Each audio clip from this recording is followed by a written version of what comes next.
चलिए बात करते हैं 2026 की, जब अमेरिका और ईरान का टकराव एक बड़े युद्ध में बदलने ही वाला था।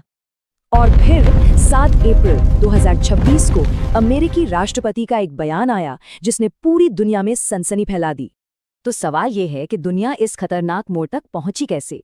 चलिए शुरुआत से समझते हैं।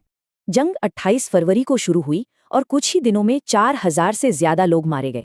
इस जंग का सबसे खतरनाक मोड़ तब आया जब ईरान के परमाणु ठिकानों पर हमले हुए।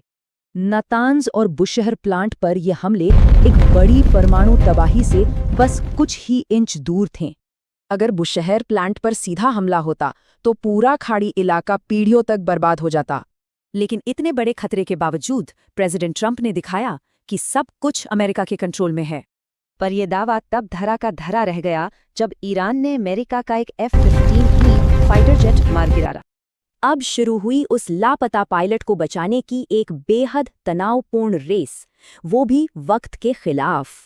पायलट को बचाने के लिए एक बहुत बड़ा और ऐतिहासिक रेस्क्यू मिशन शुरू किया गया।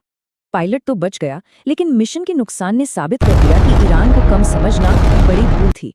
इस बीच ट्रंप लगातार डेडलाइन दे रहे थे और ईरान उन्हें नजरअंदाज कर रहा था, जिससे टेंशन बढ़ती जा रही थी। और ये गुस्सा फिर सार्वजनिक धमकियों में बदला और आखिर में ईरानी सभ्यता को मिटाने की धमकी तक पहुंच गया। मगर जब लगा कि हमला होकर रहेगा, तभी पाकिस्तान की मदद से अचानक 2 हफ्ते का सीज फायर हो गया। लेकिन ये शांति ज्यादा देर नहीं टिकी। अगले ही दिन इजराइल ने लेबनान पर 100 से ज्यादा हमले कर दिए। इस्लामाबाद में शांति वार्ता हुई, पर 21 घंटों की माथापच्ची के बाद भी कोई नतीजा नहीं निकला। बात अटकी कहाँ थी? परमाणु मुद्दे पर। दोनों की मांगों में जमीन आसमान का फर्क था। बातचीत फेल होते ही अमेरिकी नेवी ने ईरान के बंदरगाहों की पूरी तरह से नाकाबंदी कर दी। फिर अचानक 17 अप्रैल को ईरान ने हॉर्मुज जलडमरू मध्य खोलने का ऐलान कर दिया। तेल की कीमतें धड़ाम से गिरीं। पर अगले ही दिन ईरान ने फिर यू टर्न ले लिया। जलडमरू मध्य फिर बंद और जहाजों पर फायरिंग शुरू।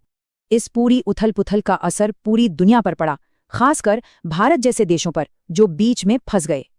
और इसी के साथ हम आज पर आते हैं 2 हफ्तों का नाजुक सीज फायर अब 22 अप्रैल को खत्म हो रहा है। तो अब सवाल ये है कि आगे क्या होगा? कोई समझौता या फिर एक और विनाशकारी युद्ध?